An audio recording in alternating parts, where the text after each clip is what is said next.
कोणते तेल बेटर आहे? आजकाल भारतात लोक दोन प्रकारचे केसांचे तेल वापरतात. पहिले सूर्यप्रकाशात तयार केलेले आणि दुसरे गरम तेलात. आता प्रश्न असा आहे की या दोन प्रकारच्या तेलांपैकी कोणते चांगले आहे? समजून घेऊया. जेव्हा आपण काही डीप फ्राय करतो, जसे की समोसा, भजी, वडा, तेव्हा एक प्रक्रिया तयार होते ज्याला मिलट रिॲक्शन असे म्हणतात.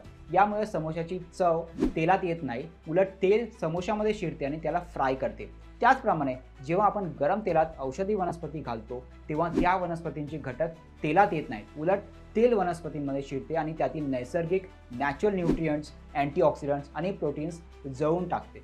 पण जेव्हा आपण तेल आणि औषधी वनस्पती सूर्यप्रकाशात ठेवतो, तेव्हा सूर्याच्या उष्णतेमुळे हळूहळू त्या वनस्पतींचे थोडेसे घटक तेलात सोडली जातात आणि अँटीऑक्सिडंट्स आणि फायटोन्यूट्रियंट्स सूर्यप्रकाशामुळे जळत नाही. याचा अर्थ सूर्यप्रकाशात तयार केलेले तेल जास्त चांगले आहे. त्यामुळे जर तुम्ही केसांचे तेल खरेदी करणार असाल, तर ते तेल तपासून बघा की ते गरम तेलात तयार केलेले आहे की सूर्यप्रकाशात.